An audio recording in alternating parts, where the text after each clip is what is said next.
ready, but I ended up eating it anyway. Can't hardly eat before I come. Oh, I have to eat.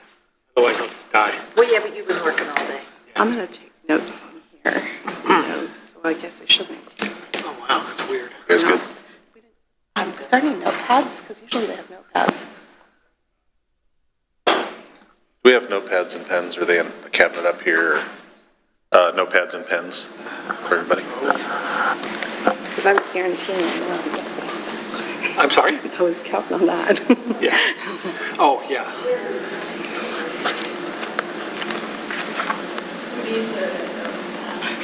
Thank you. Sorry. Yeah, might as well. Thanks. And two. I don't.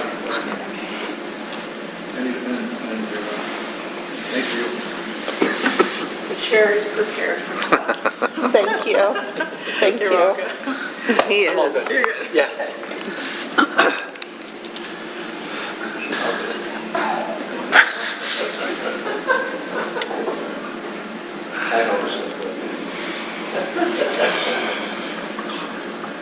I hate seeing myself on TV. I do too. And my skin, I'm like, at the other place I look better. Here, I look orange. Yeah. I know. Looks like I went to a big tan.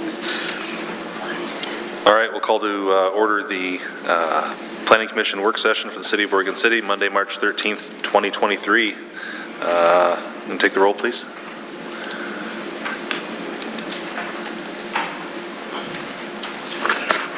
Chair Stoll, Here. Vice Chair Schlagenhofer, Here. Commissioner West, Here. Commissioner LaSalle, Here. Commissioner Laws, Here. Commissioner Espy, Here. Commissioner Staggs, absent with email. All right, discussion from Ms. Reed, or staff first, either way. Yes, thank you. So we had a request, I don't know, earlier this year to receive some additional training on specifically around housing and the various bills that you'll hear. You'll hear reference to Senate Bill 8 or House Bill 2001 or different things kind of thrown about. And so I reached out to our rep at DLCD, who's Kelly Reed, and she and her coworker who are online are, and I believe that is Thea, am I saying that? Thea. Thea? Okay, Thea's online, and they will present just kind of overview of housing and talk about some of the legislation that's gone through and a little bit of what's going through, and open it up for questions. So we'll pass it over to Kelly. Thanks, Aquila, and thank you, Chair Stoll and Oregon City Planning Commission. It's really great to be here, see some familiar faces, and appreciate your time today. And I'm here with Thea Croman, who's housing policy analyst at DLCD, and we're going to kind of talk to you about housing planning in Oregon City and at the state level and kind of how all of those are connected. And so we'll get into a little bit of statistics about the current kind of housing crisis. And we hopefully will go fast enough to have enough time for your questions. So let's see, can we get the PowerPoint up, please? Thea, did you want to introduce yourself before we dig into the presentation? Sure, yeah. Hi, everybody. Thank you so much for having me join you for this. And I'm sorry I can't be there in person. Calling in from Eugene. So this is great to have this flexibility. And so, yeah, Kelly and I will just walk you through some of what's going on at the state level. And then, yeah, hopefully have some time for a conversation afterwards. Yeah, go ahead, Kelly. Okay, so first, just so we all kind of understand where we're coming from, where Thea and I are coming from, we want to just describe our agency to you. So we are with the Department of Land Conservation and Development, DLCD. It's a state agency in the executive branch. of the state of Oregon. We were created through Senate Bill 100 back in the 70s as part of the statewide land use planning program. So we have a body of appointed folks called the Land Conservation and Development Commission. So all the staff at DLCD kind of answer to them. And DLCD has been charged by the legislature with managing urban growth, protecting farm and forest land, protecting coastal areas, natural resources lands, and working with local governments like yourselves to implement the statewide land use planning program. And we do that through review of your comprehensive plan and then your subsequent amendments to your comprehensive plans, and through making grants available to local governments. So we've, over the years, DLCD and Oregon City have worked together on a number of projects through grants that we've provided to Oregon City. I'm a regional representative with DLCD, and so I'm assigned to the Clackamas County and Multnomah County areas of the state. There are other regional representatives for other regions in the state, and so I'm your kind of main point of contact at DLCD, and Thea is specifically working on housing at DLCD. I do want to make sure it's clear also that DLCD is no way part of the legislature, so the legislature, of course, is passing lots of new laws that we'll talk about today, and sometimes that legislation tells cities to do things, and sometimes it tells DLCD to do things. So we kind of look to the legislature for a lot of that, the same way you do. Okay. So now I'm going to pass it over to Thea. And Thea, will you just let me know when you would like me to change the slide, please?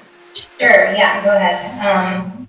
So, yes, as Alright, we'll just hang out on this one for no problem. I have control of this.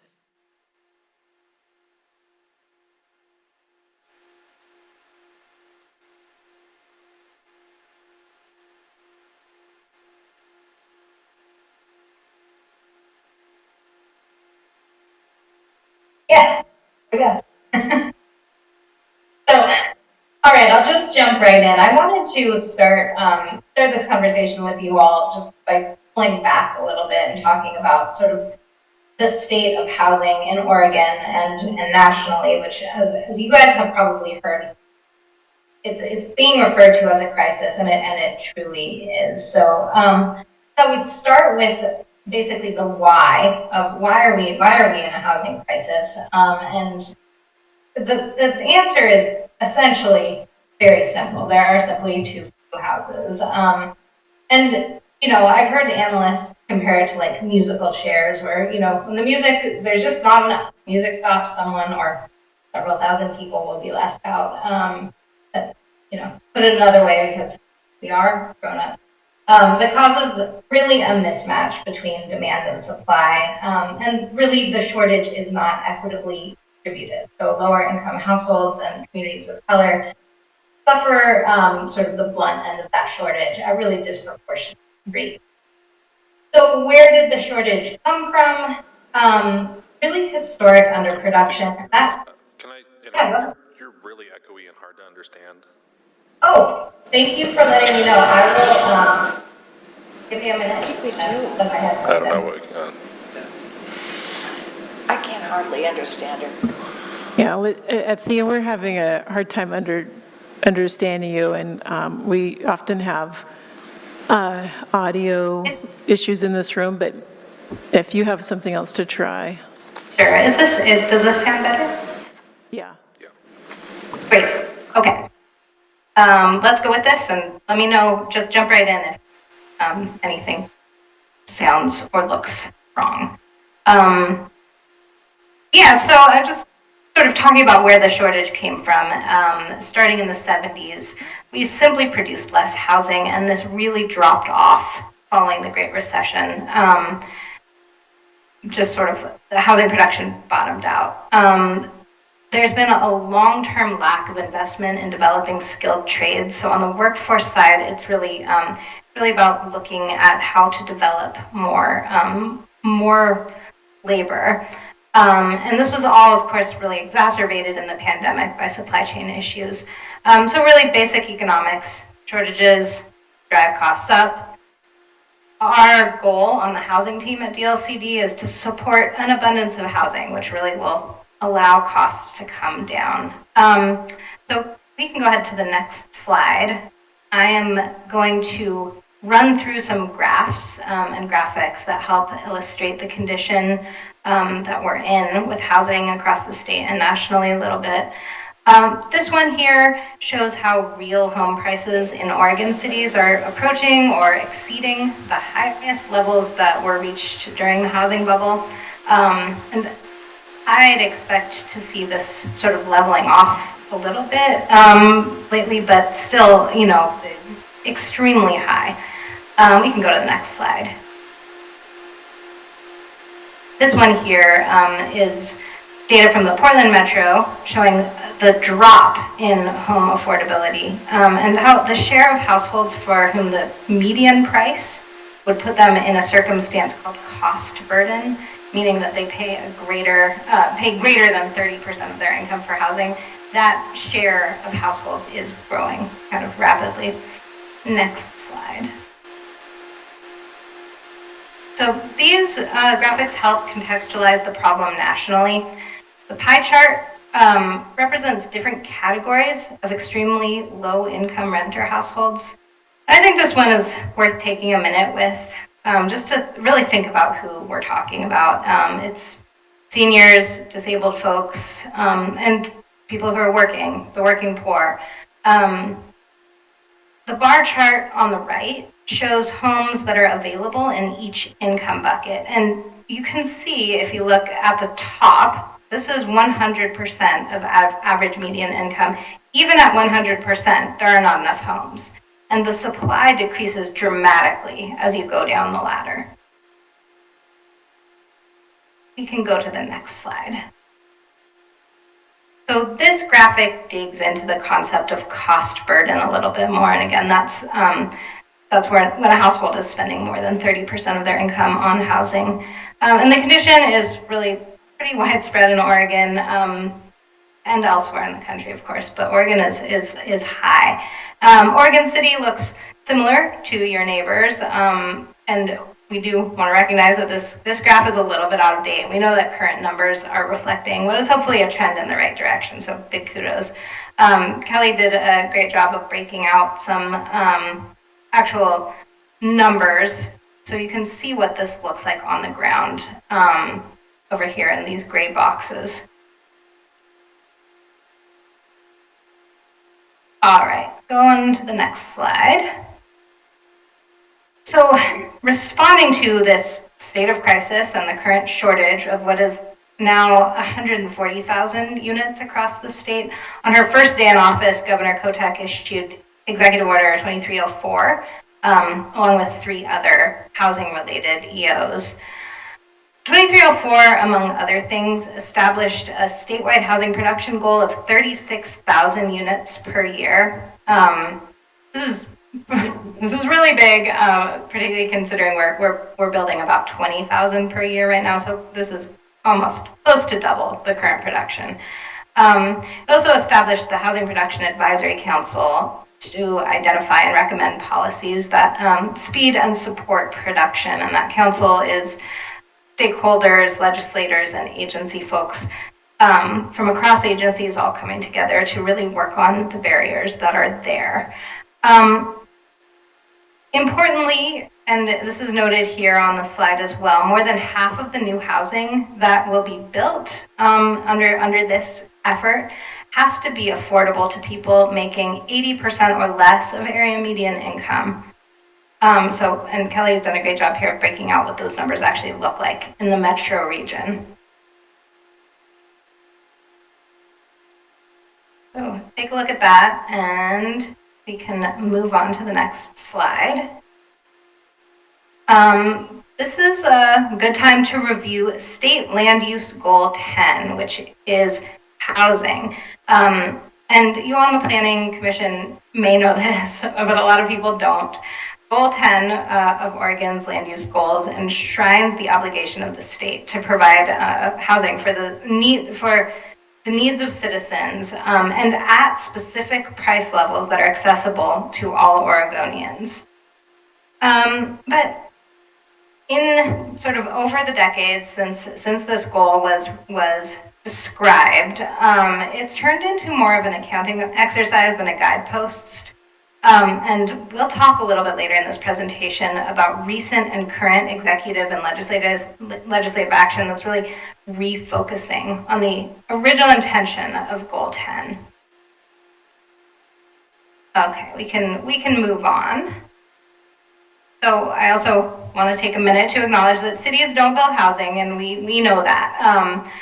We recognize that there are a lot of things that are outside of cities' control. This graphic kind of demonstrates what those are.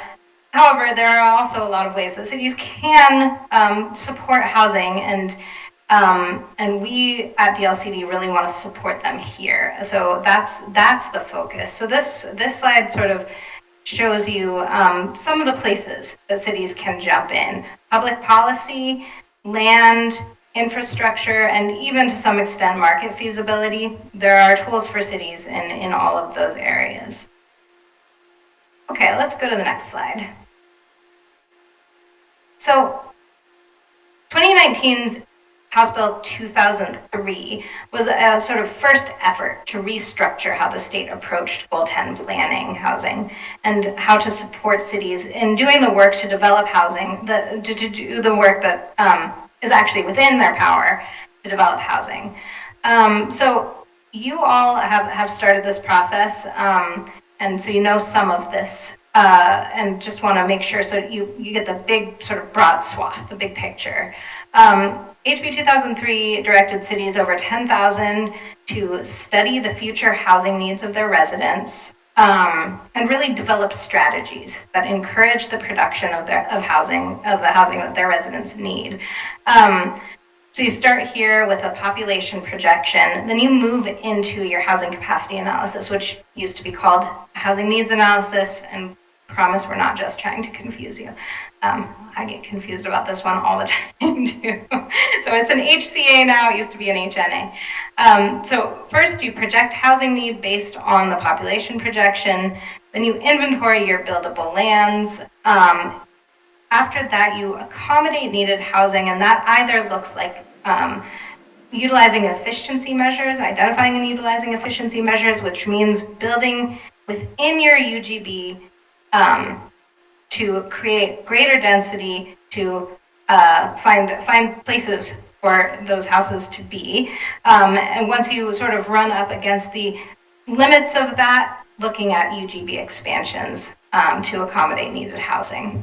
After you go through the HCA process, you move into your HPS process, which is your housing production strategy. And those we'll talk about a little bit more, I think, in the next slide or a bit after, about what that process is going to look like. I think Oregon City has gone through the first part of this. You've done a housing capacity analysis. You haven't yet done a housing production strategy. It's brand new for this state. So we can go on to the next slide, and I think Kelly will talk a little bit more about what this looks like on the ground here. Yeah, so thanks, Thea. As Thea said, Oregon City did complete housing needs analysis in 2021, and of course when we say, as she said, housing capacity analysis, housing needs analysis, same thing. We're just using the term capacity now for new documents of this type. So in 2021, you essentially found that Oregon City's current UGB has just about enough land to accommodate the next 20 years worth of housing demand.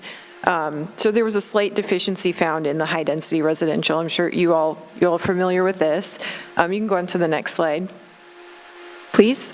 But what's really interesting, I think, about the housing needs analysis is that it showed a big difference in what types of housing units you'll see in the future compared to what you have in the city today. So today, or at least in 2021 when the study was done, you had 74% of your housing stock is detached units. detached single family, 20% multifamily, and only 6% were what we call middle housing types, townhomes, duplexes, things like that. For the next 20 years, your development of housing types is going to be more like the graph on the right. So this is what you're planning for, is 50% detached and a lot more middle housing types, about the same amount of multifamily. And that responds directly to the income levels that you'll see in the future. You can go to the next slide, please. So this is another graphic I pulled from your housing needs analysis. Shows the future households in the next 20 years and what their income breakdown looks like. And you can see that 47%, so almost half of these new households, are projected to have a median family income of 80% of the median or less, which means they're really going to need housing units that the market really doesn't provide on its own. So I've got a picture here of Las Flores project, housing development that's under construction right now in Oregon City, over by Maple Lane and Beaver Creek Roads. I'm sure you've seen this and heard a lot about it.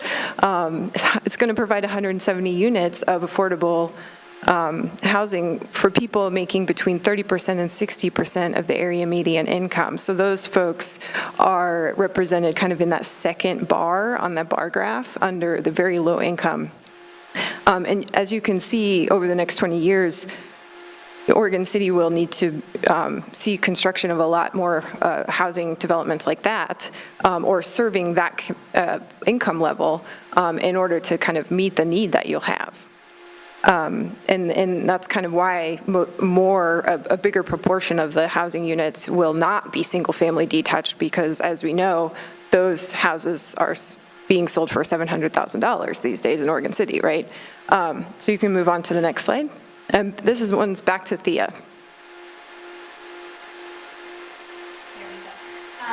Yeah, thanks, Kelly. I think that's really helpful to see, to be able to see what the system looks like when applied to your city. So that is really important grounding. This here on the screen is the most recently adopted housing capacity analysis schedule. So LCDC adopted this in January. And this shows you sort of where Oregon City is in the HCA process. You will, or Oregon City will do a new housing capacity analysis once every 6 years. And we can move to, so your next one will be due in 2027. You can see it's highlighted here.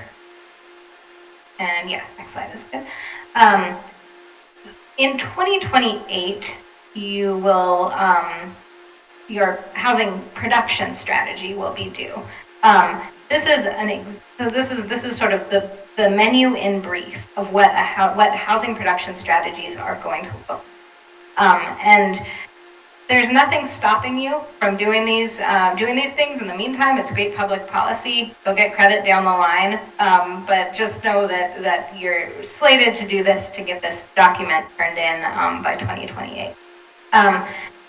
So yeah, again, this slide breaks down sort of the different categories.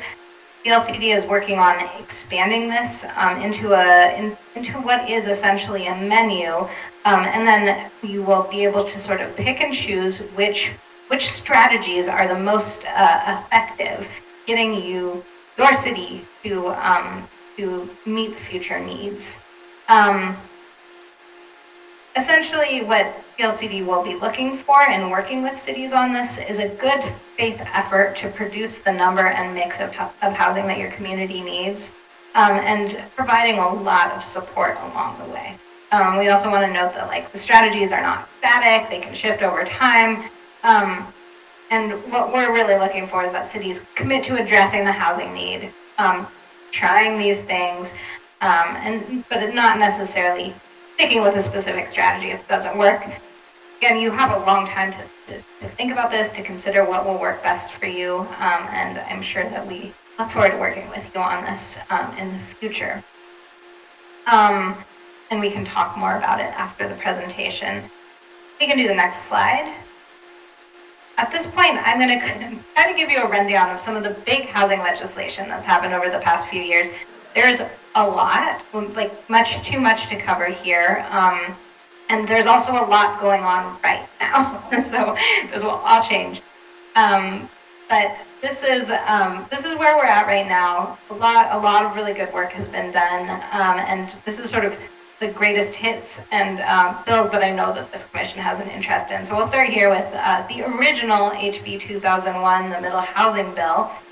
This really was about allowing housing choices via zoning reform through smaller unit typologies that Kelly was just talking about, townhouses, duplexes, triplexes, quads, and cottage clusters on all parcels that allow single-family houses. So cities were required to adopt middle housing code or allow the model code to take effect, and we were really pleased to see it that I think all but 2 cities adopted their own code that was sort of above and beyond the minimum standards. Important to note here that cities can impose siting and design standards, and this photo is just an example of sort of here's what middle housing can look like. We're not talking about giant multiplexes here. This is friendly. This is friendly density, as we call it sometimes. So next slide. SB 8 was passed in 2021. This one really responded to an urgent need for affordable housing. This made it easier for public housing authorities, nonprofit organizations, and religious institutions to push affordable housing projects through local zoning and conditional use development processes. So it requires that local governments allow the development of certain affordable housing on lands not zoned for residential uses. It allows the establishment of certain affordable housing at an increased density. And I think responding to a question we got from the commission, it does not actually require a code amendment, and DLCD recommends that the city just point to state regulations on this. And again, cities can apply design standards here. Next slide. So HB 2006 was another bill passed by the legislature in 2021. This one authorizes cities to site emergency shelters as long as certain conditions are met. Siting approvals under HB 2006 are not actually land use decisions, and cities must approve an emergency shelter for operation on any property as long as it meets certain conditions. If you're interested, we could talk about those conditions later on, but I don't think we need to take time here. Next slide. So moving into the present, keep an eye on this one. Very confusingly, also called HB 2001, Giant Housing Bill. This one is moving through really quickly as part of the 60-day package. And it's expected, I think, to be on the governor's desk within the next few days, maximum like a week. So you'll hear more about this soon. If passed, it will, among other things, there's a lot in this bill, but in terms of sort of the DLCD side of this, it codifies the Oregon Housing Needs Analysis, the ONA, which identifies gaps in meeting current and projected housing needs, and really works to empower cities to take meaningful action to increase production, choice, and affordability. And we will come back to you and talk to you more about this if it passes. For now, I'll just say that the core purpose of the ONA is really a system-wide reform of Goal 10 planning that focuses on achieving housing production. The Office of Economic Analysis will essentially allocate targets, housing targets, to all local governments. And sort of as you do now, even with the same system, cities over 10K will adopt HCAs, HPSs, and then make trackable progress towards those targets. And DLCD will work with cities to identify barriers and ensure that goals are met. Again, we can talk a little bit more about that. I think that, that warrants its own whole presentation. So we'll come back. And just really quickly, a few other recent pieces of legislation. I don't have slides for these. That you might have come across, and I'll just talk you through them. So you may have heard HB 4064. This one is allows the siting of manufactured homes or prefab homes, essentially anywhere that stick-built homes are allowed, and it prohibits like unique placement standards or other kinds of design requirements on manufactured homes inside and outside of manufactured home dwelling parks. So it basically, means that manufactured houses must be treated precisely the same as stick-built houses.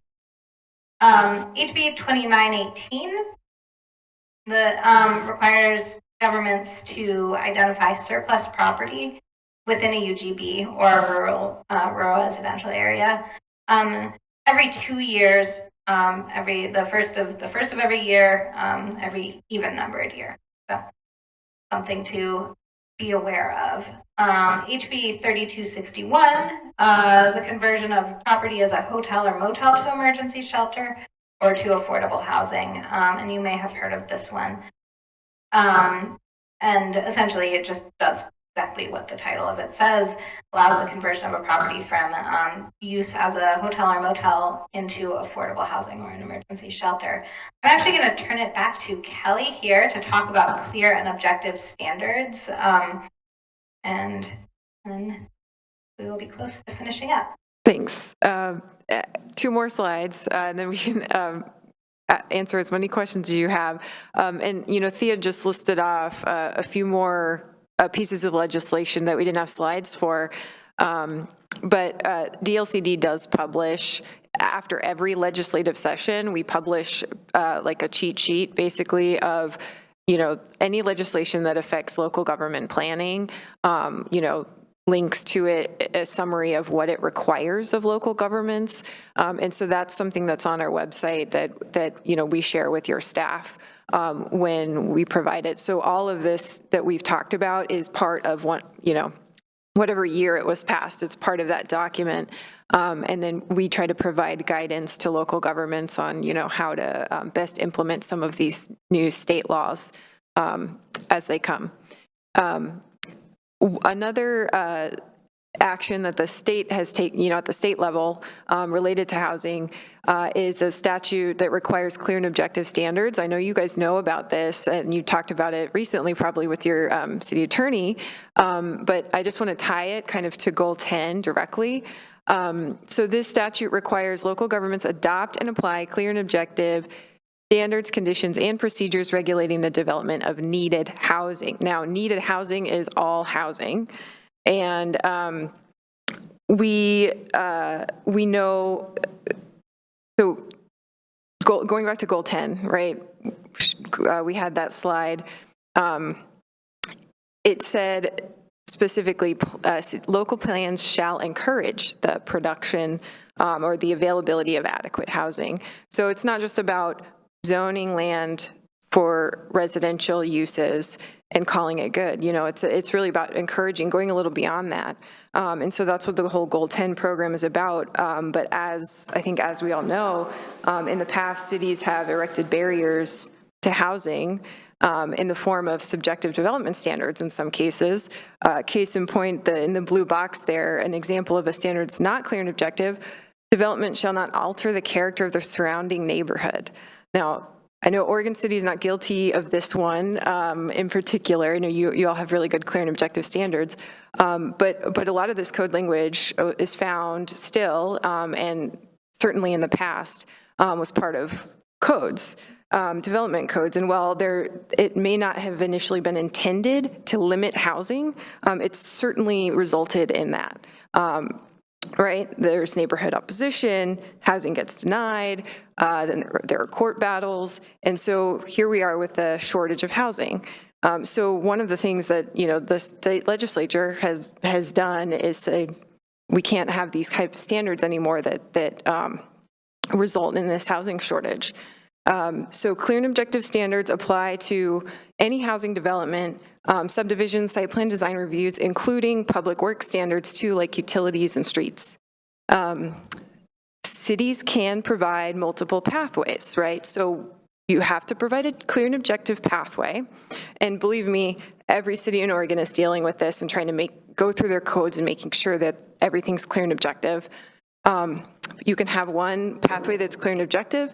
You can have a secondary path that a applicant can take that involves discretion. So in Oregon City, an example is you have your clear and objective process for a subdivision or an apartment building. Or if an applicant wants to deviate from those standards that you have, they can apply for a variance.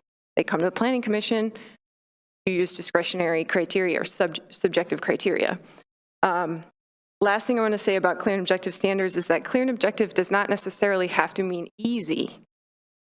So clear and objective is, a numerical standard, right? 50 feet height limit, 200 square feet of open space per unit with open space clearly defined, right?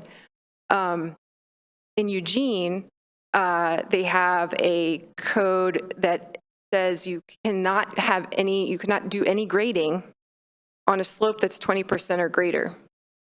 That's a difficult standard, right?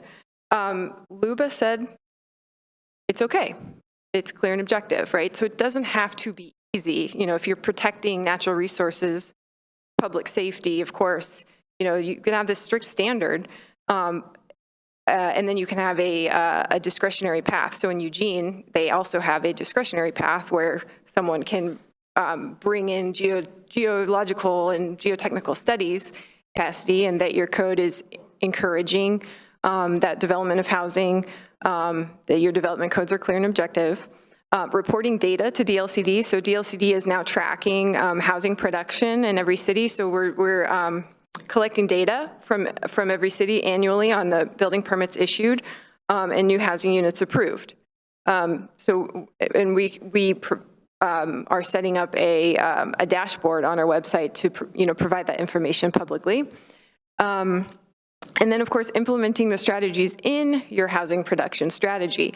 And I have some examples here, and the interesting thing about these examples is none of these cities have actually adopted a housing production strategy yet, but they are proactively doing these things as just good public policy. So in Tigard, they're waiving transportation and park SDCs for regulated affordable housing. In Milwaukee, they're providing incentives and then backfilling that, like backfilling SDCs by using a construction excise tax, for example. In Newport, they adopted variable rate SDCs, and in Lake Oswego, they're identifying properties that are owned by the city and then making those available for affordable housing development. Now, Oregon City's comprehensive plan, actually, that you all just approved, new comprehensive plan goals and policies actually have some really similar kind of language in there about housing. So you have goal 2, which is provide housing options, including both rental and ownership, attainable to a full range of Oregon City households. And then more specifically, your strategy 2.4b is provide incentives for affordable housing. Strategy 2.5d is investigate variable rate SDCs. So clearly, you all have been thinking about this stuff too, just like these cities have. And so you're kind of well on the path. And so we look forward to kind of working with you as you continue kind of analyzing these options. And then, of course, when you do your formal housing production strategy too. So I think that's all we've got, and we hopefully have time for some questions. All right. Anybody have any questions? Okay, Commissioner Must. In the one slide, Thea was talking about proposed legislation that's going on right now at the Capitol, and she was talking about something about either surplus lands or surplus housing. What is the definition of surplus lands, and how does that apply to Oregon City? Thea, did you hear that? It's a term I'm not familiar with. I think you're muted. I'm muted. You on mute? I don't believe it. I'm not muted on my end. Now we can hear you. You can hear me? Okay. Kelly, I don't know if you've had experience working with surplus lands. As far as I know, this is like government-owned properties. And I think that it really doesn't apply super broadly, but I would be happy to sort of circle back and dig deeper into what that refers to. Kelly, do you have experience navigating that at all? Yeah, it is government-owned property, and I think the legislation has more detail about what has to be included, and so there is kind of a map actually on the web where every jurisdiction that has submitted their surplus lands is those are showing up on the maps now. So you can kind of see different parcels throughout the state of Oregon that are part of these surplus lands. So it's really just a process of identifying those. And there's not any obligation to do anything with them. But even just identifying them and making that information public could potentially result in, some partnerships to develop those with housing, perhaps. So for instance, Oregon City owns property downtown on our main street. There are empty lots. Is that surplus lands, or is that just lots that haven't been built yet? The Urban Renewal Commission might own it.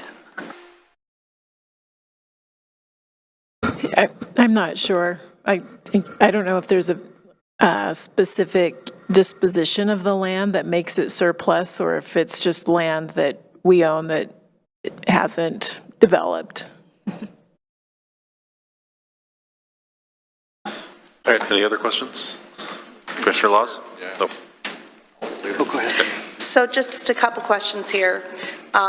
In Oregon itself, the population more recently has been decreasing. Have we entertained any room of error in terms of what we're proposing in the future?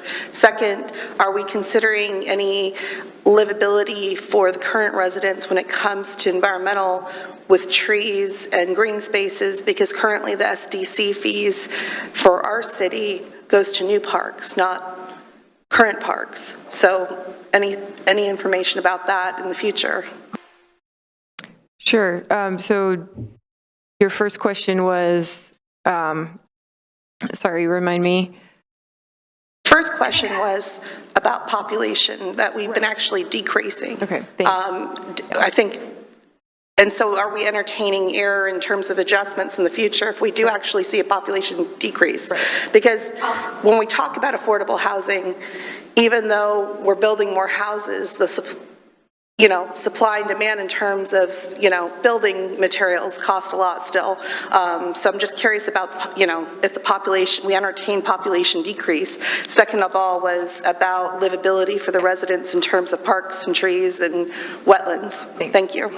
Thanks. I can take the first question if you want, Kelly. Great. And thanks for the question, Commissioner Laws. Essentially, we are in such a deficit in housing that we could build for 10 years at the goal that we've set and still not be where we need to be. So the goals are ambitious. We're not going to get all the way there. And I think even if we see a massive decrease in population, we're still in a deficit. So I hope that helps sort of put the frame out the nature of the housing shortage problem.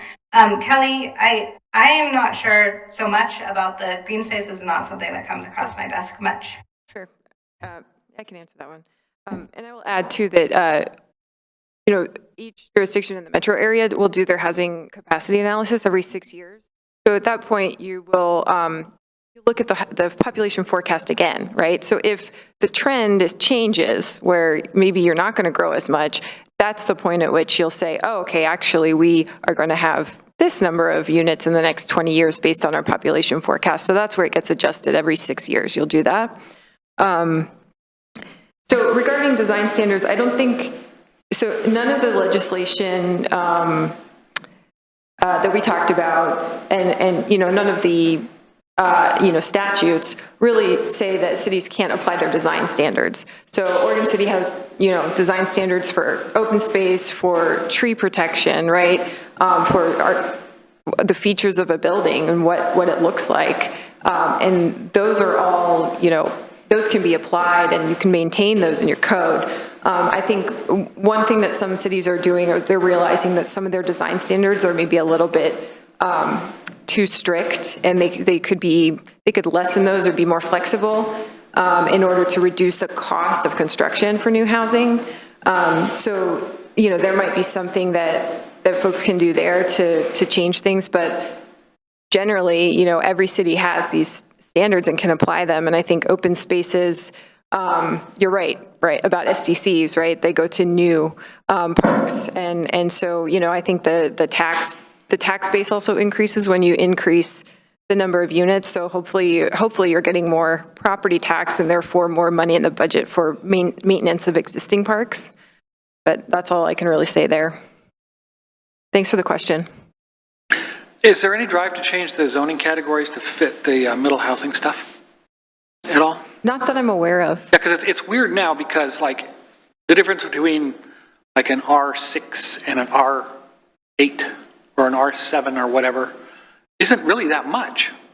You can almost get the same units per acre, and then when you look at the middle housing and the number of units that you can get per lot, it's almost a wash in terms of how many houses you can actually get on there. And it just seems like you'd want to have like maybe a special zone for cluster housing or something like that to sort of designate certain areas that would be more conducive to that kind of use or something like that, instead of just having this smattering of allowable uses throughout the whole zoning designation. But and then the other part of it is, the other weird part of it is the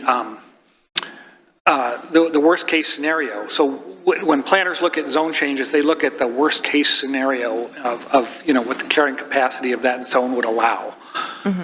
And now we're looking at, court cases are having us look at worst case scenario in a completely different way.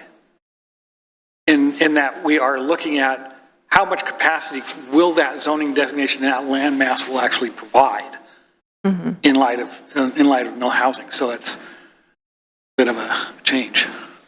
Right. For new developments, I think it is interesting to see how the middle housing provisions will play out. Right. Yeah. I think what we using some data, I believe, from Echo Northwest. I think the estimate for existing neighborhoods, as far as how much more density will be added due to HB 2001,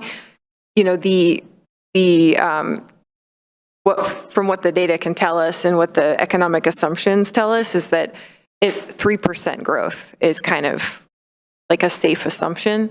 So that's a pretty small amount in the existing neighborhoods.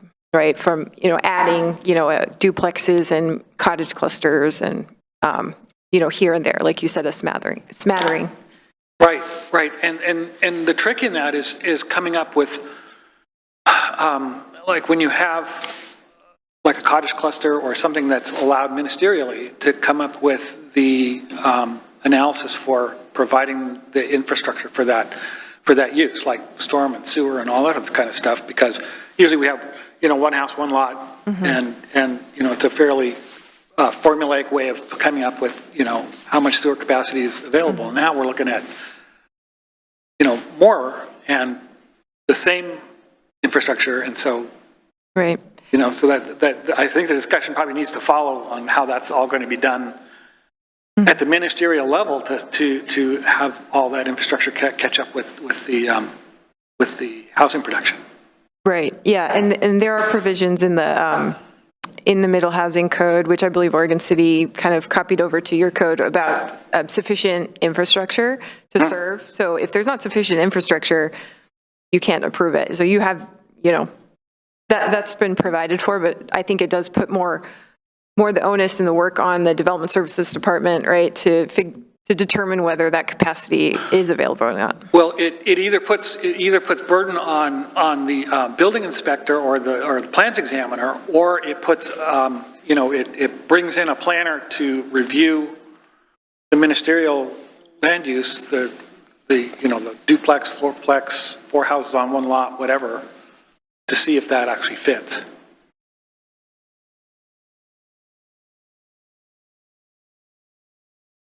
Commissioner Schlagenhofer? Yes, thank you. A short cable.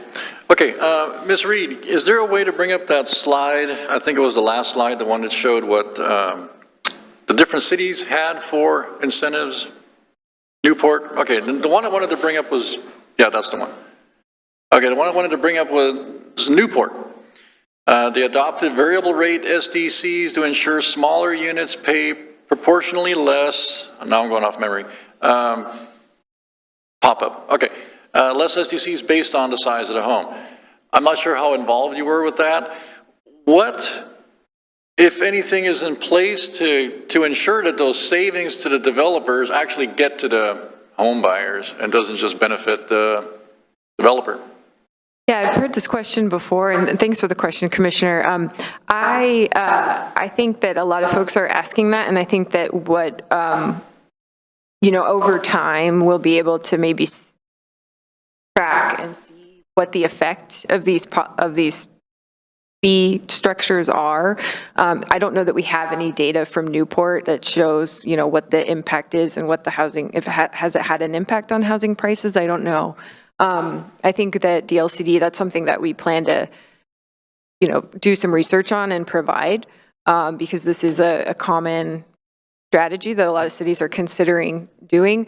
I think one thing that it does, regardless of whether the cost gets passed on or not, I think, or the cost savings gets passed on or not, I think what it does do is it doesn't lead developers to just go as big as possible because they pay the same fee anyway, right? Because if you're going to pay a really high SDC rate, you're probably unlikely to build a 1,000 square foot unit, right? You can get a lot more money when you sell a 3,000 square foot house than when you sell a 1,000 square foot house. But if you pay a lower SDC for that 1,000 square foot house, maybe you're more likely to build it in the first place. So I think that's part of the reason that some cities are doing it. And just for, to be fair and equitable, right? Like there's less impact on the system from a smaller unit with fewer people in it. And so why should they pay the same as, the 3,000 square foot house with 5 bedrooms? So that's all part of the case that's made about those variable rate SDCs.